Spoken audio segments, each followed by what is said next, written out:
Assalamualaikum warahmatullahi wabarakatuh. Saya Ismail Jati, saya dari UPJ Korea Selatan. Di sini saya akan menjawab tugas sesi satu atau tugas satu pada mata kuliah logika. Pertanyaan pertama, term pada hakikatnya terbagi menjadi banyak jenis. Sebut dan jelaskan 3 dari macam tersebut serta juga contohnya. Terdapat beberapa jenis term dalam logika, diantaranya adalah term singular, term partikular, dan term universal. Term singular, term ini mengacu pada satu individu atau objek yang spesifik. Contoh, Budi, Sinta, buku ini, pensil itu, meja ini, dan sebagainya. Term partikular, term ini mengacu pada sebagian dari keseluruhan. Contoh, beberapa mahasiswa, sebagian manusia, 4 orang siswa, dan sebagainya. 3. Term universal. Term ini mengacu pada seluruh lingkup dan bawahannya. Contoh, manusia, hewan, kucing, tikus. Terus pertanyaan nomor 2. Jelaskan dan berikan contoh bentuk sesat pikir atau logical fallacy. Bagaimana agar terhindar dari logical fallacy?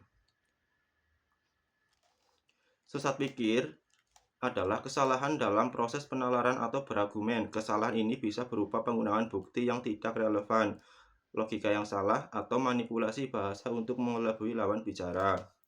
Contoh-contoh sesat pikir ada strawman, mengubah atau menyederhanakan argumen lawan menjadi versi yang lebih lemah untuk kemudian diserang. Contoh, kamu ingin menaikkan pajak, berarti kamu ingin menghancurkan ekonomi. Terus ada ad hominem, menyerang pribadi atau karakter lawan bicara daripada argumen yang mereka ajukan. Contoh, kamu tidak bisa percaya pada pendapatnya, dia kan hanya lulusan SMA. Terus ada slippery slope, mengasumsikan bahwa suatu kejadian akan secara otomatis menyebabkan serangkaian kejadian negatif yang ekstrim. Contoh, jika kita melarang penggunaan ponsel saat mengemudi, maka kita akan melarang semua teknologi. Terus ada false dilemma, menyajikan hanya 2 pilihan sebagai pilihan tunggal meskipun ada banyak pilihan lain yang tersedia. Contoh, kamu harus setuju dengan kami atau kamu adalah musuh kami. Terus ada appeal to emotion, menggunakan emosi atau perasaan untuk mengaruhi lawan bicara, bukannya menggunakan logika atau bukti. Contoh, kita harus segera bertindak atau dunia akan hancur. Terus ada hasty generalization, membuat kesimpulan atau generalisasi berdasarkan sampel yang terlalu kecil atau tidak representatif. Contoh, saya baru saja bertemu dengan 2 orang dari kota itu dan mereka semua kasar.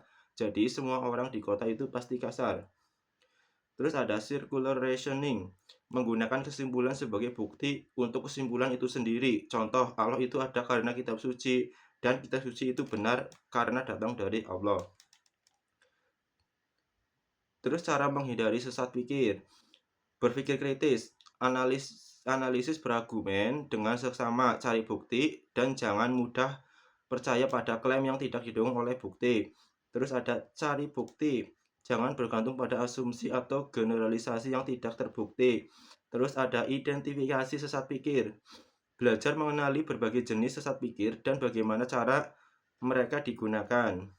Selanjutnya ada hindari argumen emosional, fokus pada logika dan bukti, bukan pada perasaan atau emosi. Terus ada pertimbangan perspektif lain, jangan berasumsi bahwa perspektif Anda adalah satu-satunya yang benar. Terus berpikir jelas, pastikan argumen Anda jelas, konsisten, dan relevan dengan topik yang dibahas.